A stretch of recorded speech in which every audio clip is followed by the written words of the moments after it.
Hello and welcome to the Travel Fuel Podcast. This is your host, Todd Duplain. We're the show for the person who has the travel bug, but maybe doesn't know where to go or where to start. I'll share all the details of some great trips I've personally researched and gone on. If you want to follow these details as a blueprint, it's basically planned out for you, or at the very least, I hope you find some inspiration for your next adventure. Okay, on this episode, we're going to discuss a trip to Yosemite. It's got an interesting twist to it. I'm joined by my friend Ben Gonzalez today. Hello. Hey, Ben. Two of us did this a few summers ago. One of my first national park trips. And in the interest of saving my family-approved podcast rating, I'll say it was a bit of an S show, as it would turn out to be. It's more of a cautionary tale, really. Yes, exactly. There you go. Exactly. So here was the idea behind the trip. A couple of friends of ours asked if we wanted to go to Yosemite and hike Half Dome so as to reach the summit by sunrise, meaning we would have to hike through the night and then we'd be up at the top when the sun came up. So yeah, that's a good idea. They wanted to, in addition, work Friday, drive out, do this that night, be up there Saturday morning, hike back down, drive all the way home. I thought, well, that sounds like a good idea, but I could probably improve upon it. And I talked to Ben and wrangled him in. I don't think he quite knew what we were doing. Would that be an accurate statement? Well, I can confirm. I had no idea. I signed up for. No, you know what? I signed up for the trip. You gave me the details of Yosemite, Half Dome, and you gave me a date. And, I was like, okay, let's do it. Why not? That's what I signed up for. Okay. Yeah. All right. Well, in my infinite wisdom, I used to think that if a destination was farther than 3 hours, I didn't want to drive. Even if going to the airport was going to take a little bit longer or didn't save any time at all, it would be less, quote unquote, stressful. So did some research, found this airline that would fly us into Merced, and then from there it would just be an hour and a half drive. Let you know it would take us 5 hours if we would have just driven to begin with from where we live in Southern California. So the alternative airport would have been like Fresno with a similar drive, but ticket prices from LAX were actually less expensive to fly into Merced, so we opted for that. So fast forward, day of the trip, work all day Friday, head down to LAX, got down there with, actually not too bad, Great Lakes Airlines. They're now defunct. They deserve to be. Had a 3-hour delay, I think, at least. Yeah, that sounds about right. Yeah. And then when we finally did get on, I remember this like it was yesterday. 9 seats, open cockpit, and the pilot literally had his cell phone camera out, shining it into the fuel tank on the wing because the gauge was broken to make sure there was enough gas. Yeah, I remember thinking when we were making our way in, I don't know why it just seemed like I was looking around for like a parachute somewhere, right? Because it was just like all open. I thought, well, maybe we're just going to jump out of this thing because it didn't feel like a real airplane. Of course, it was a twin prop, whatever. The thing has flown a million miles, and I'm sure the pilots knew what they were doing. But you're right; it didn't. It was just weird from the very beginning. Yeah, sketchy, to say the least. Sketchy, yeah, that's a better word.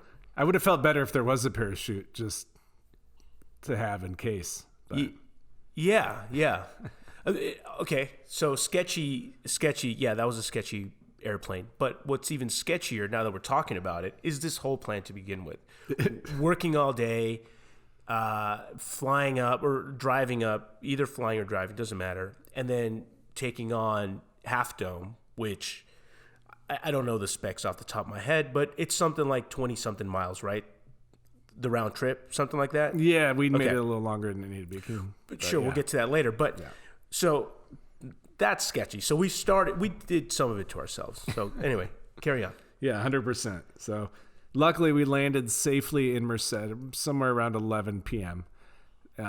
Tiniest little airport I've ever seen. And it was closed. It was like deserted when we got there. And luckily we had the rental car company. They just sort of left the keys behind for us and we jumped in and headed on our hour and a half drive. Just stopped once to fill up on water, and as many of those energy shots that last a certain number of hours that I could handle, which was definitely probably not a good idea. Again, in hindsight, to max out on those things. Yeah.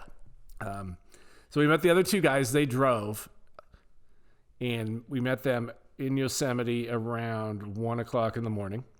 So wait, they had worked all day? They worked all day as well, and they drove and met us there. What? And we should have driven as well, but I mean, this is the dumbest thing I've ever heard. Who does that, right? Like, look, dude, I like the adventure, and I like doing stuff that most people won't do, like pulling all-nighters or going on trips. All that's fun, but I didn't realize that they had worked all day too. So there was 4 of us in on this. On this fool's errand. Okay. Yeah, and again, first sort of national park trip, and I've learned a lot more and become a better travel planner since then. So again, this is the cautionary tale. The other stories we'll tell you in the other episodes will be better, and you'll be comfortable following along with them. Don't exactly do what we did here, but it gives you an idea of somewhere to start. So anyway, the Half Dome Trail begins at the Happy Isles Trailhead, and you have the option of using the John Muir Trail or the Mist Trail. We went with the Mist Trail for the ascent. It's a little bit longer, but more gradual. I think after a full day of work and traveling, and gradual sounded a little bit better. And then so we got started with that at 1:00 in the morning. Yeah. Yeah, that was it's kind of cool to think that you can do something like that, right? I mean, we just pulled up to a parking lot in the middle of the night, and surprisingly, the parking lot was full. I don't know if you remember. There was a ton of people there. Like, where is everyone?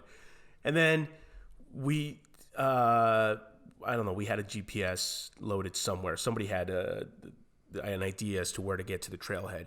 I had done this hike when I was, 14, I think that's when I did it. And, there was some adults were in charge, and they let us, and I remember it very fondly. It was nobody was in any peril. It was just, probably like an 8-hour hike. I don't know if we started. Maybe we started further up on the mountain somewhere. I think there's another access point further up, maybe on the other side, possibly. I'm not sure. But when we started this thing, it just seemed weird that you could just park your car. Yeah, just start walking like aimlessly into the night. But it struck me as odd. We should have had some adults in charge of this trip. Well, yeah, there should have been some adults, right? Yeah. Nice. But there's a ton of people on the trail. Yeah. Going up, so it's a thing. Definitely a thing to get to the Half Dome at the top by sunrise. Yeah. So ideally, we would have been to the top by when? By like 5? Is that right? 5:30. Yeah, we got up there right around. We did hit it right at sunrise, or maybe could have been there 30 minutes sooner, but we hustled. Yeah. And got up there pretty fast. Yeah. You have to sacrifice some of the views on the way up of Yosemite Valley and Nevada Falls, Liberty Cap, in order to take in the sunrise from Half Dome, but it's well worth it. But none of that, at that point, none of that was visible, right? Because it was still all dark. Yeah, all so dark. You got your headlamp, and you miss all that stuff going up, so you got to catch it on the way back down. But it's definitely worth it to see those morning views.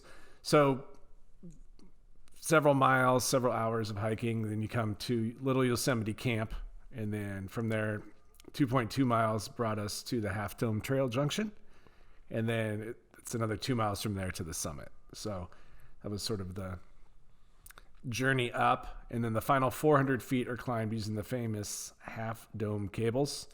So a note on that, so you have to have a permit to do that part. So you can hike all the way up to the top, to the summit without one.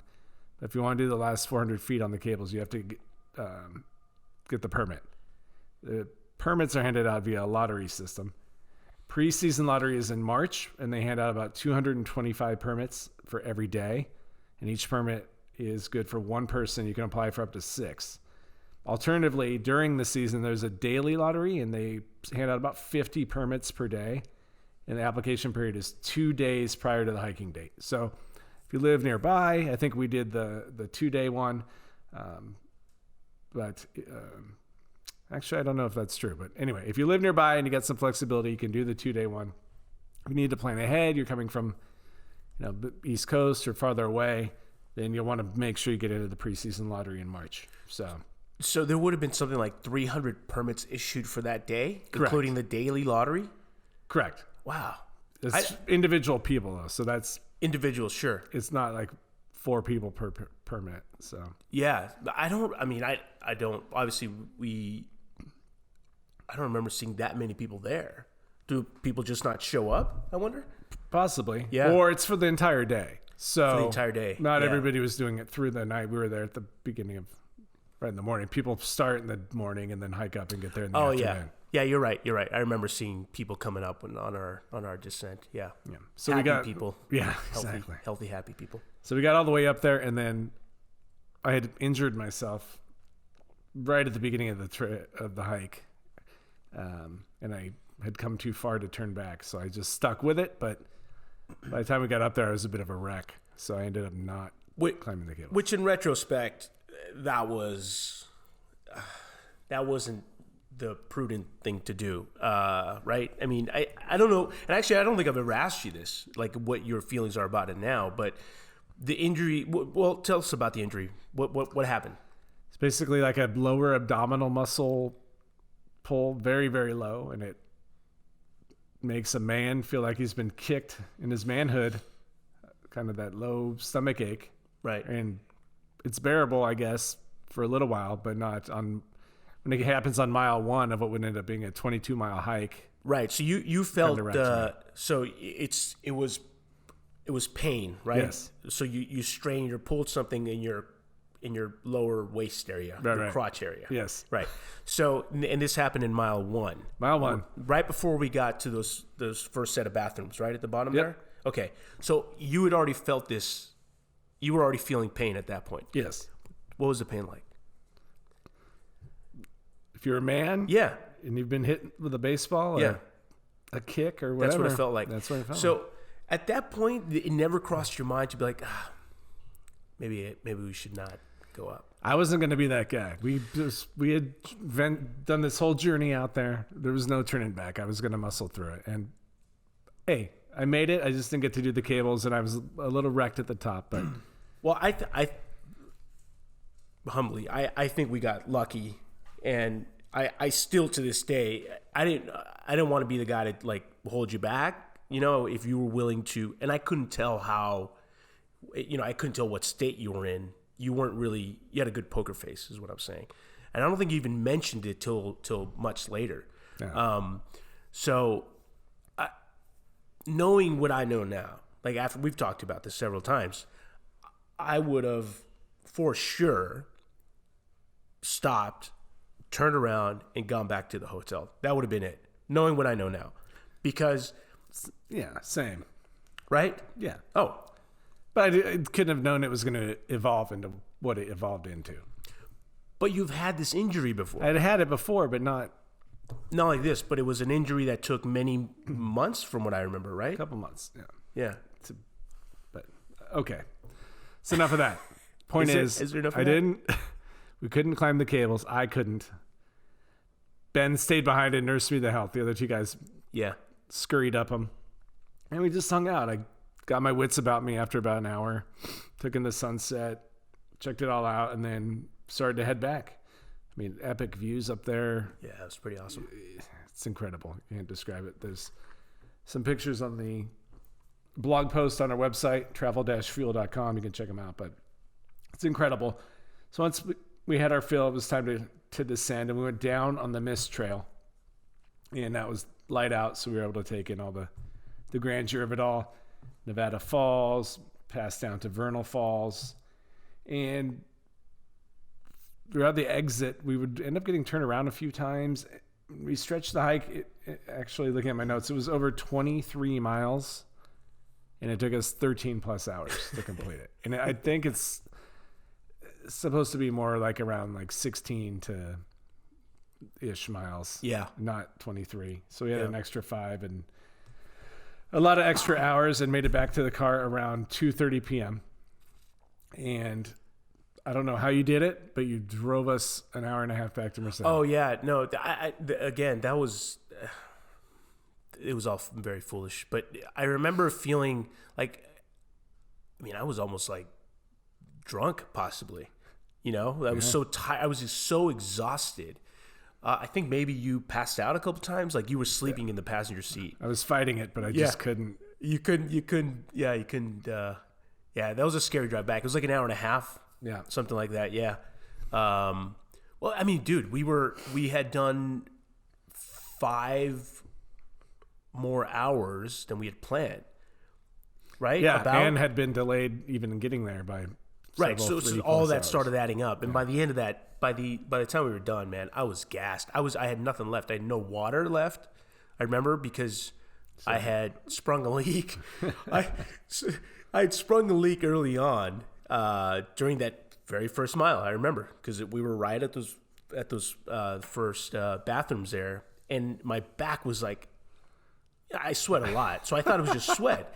And I reached back, and there's this puddle of like water in my back. I'm like, so I opened up my bag, and sure enough, I'd sprung a leak. Well, I didn't spring a leak. I just didn't.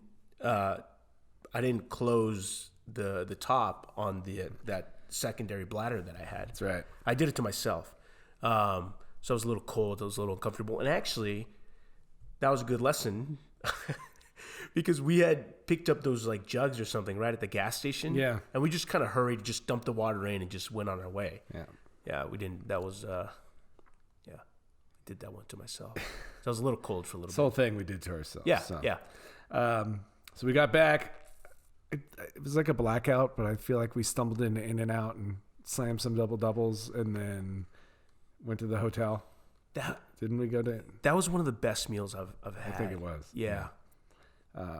Popped in the Hampton Inn and Suites in Merced. Took a shower, and I've literally never before or since slept as hard as I have that night. For 12 hours. Yeah, we passed out. It was something like 12 hours. Yeah. And then bright and early in the morning, we went to the Merced airport, and the airplane was waiting for us. Thank goodness. If you remember, they didn't even they're like, hopefully we'll have the plane there, but we're not making you any promises. So again, they deserve to be defunct. Yeah. You can still fly into Merced. There's another airline that has taken over that route from LAX. Read a few reviews. I don't know that it's improved much, but if you're coming from where you would fly out of LAX, just drive. Just drive. Like we should have. Yeah, just drive. Yeah. So the flight back was pretty uneventful, and this was a month before my son, my first child, was born. So I was glad to be back and having not died. In hindsight,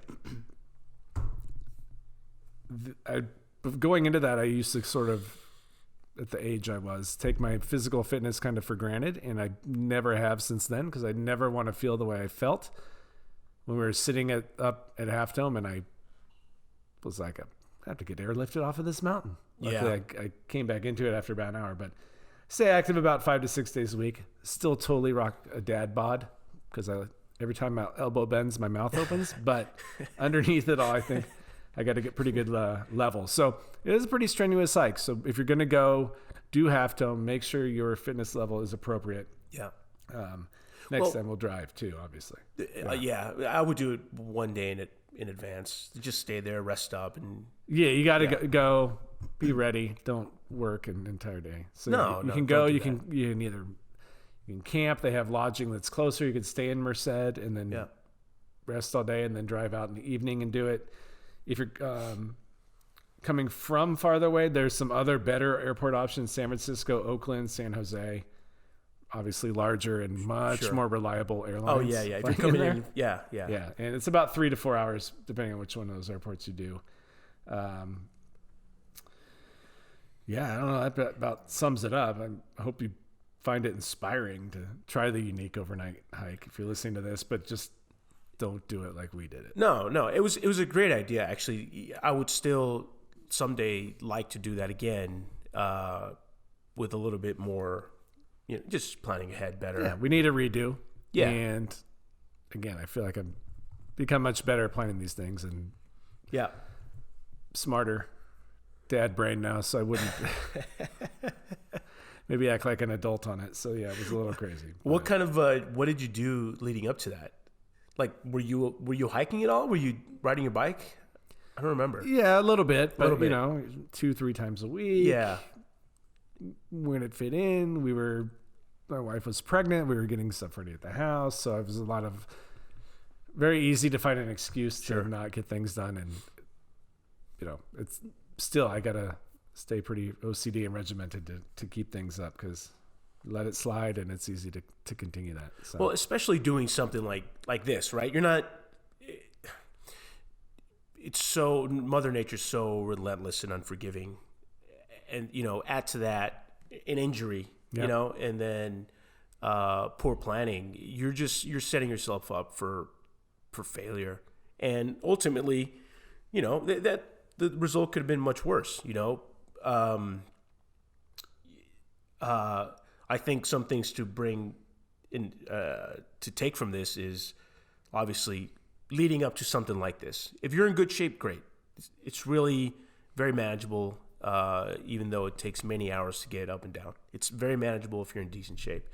But if you're not, you should take this very seriously. Like, you should, if you want to go check out Half Dome, you're not going to get off the couch today and go up there and do it. If you live a sedentary lifestyle and you're staying active, it's not going to happen. Well, it might happen, but it's not going to be enjoyable. You're not going to be able to be in the moment because you're going to be in such, pain. That's a good point. It's not going to be enjoyable. I was in one of the most majestic spots. Yeah. In the country or the world, arguably, and I really couldn't even enjoy it. There's that, when you were, I don't know if you remember this, but there's that one picture of you that I took of you where you're sitting at that like staircase just before you get up to that last like, there's like switchbacks going all the way up to the cables. You're sitting there and I could see it in your face, man. And I had to take a picture of it. You're not enjoying any of it, right? Your mind is somewhere else. Yeah. Meanwhile, it's a beautiful sunrise. It's clear. Like it was actually beautiful at the top. But there's no way you could have enjoyed that because you were in such pain. No right? way. But no way. We're putting it on record now. There's going to be a redo. Okay. And we're going to do it right. Yeah. All right. So that's it. Again, do it. Overnight, sunrise at Half Dome, epic. But just get out there and do it better than we did, please. Yeah. So thank you for sharing your day with us. You can find all the info from the podcast in the blog. The blog post on our website is www.travel-fuel.com, along with pictures. We have the map of the actual hike that we did with all the stats on it, links to social media, and more. If you enjoyed the podcast, please subscribe, share, and leave us a rating. I'd really appreciate it. Thanks again for listening. I hope we fueled some inspiration for your next adventure. See you next time.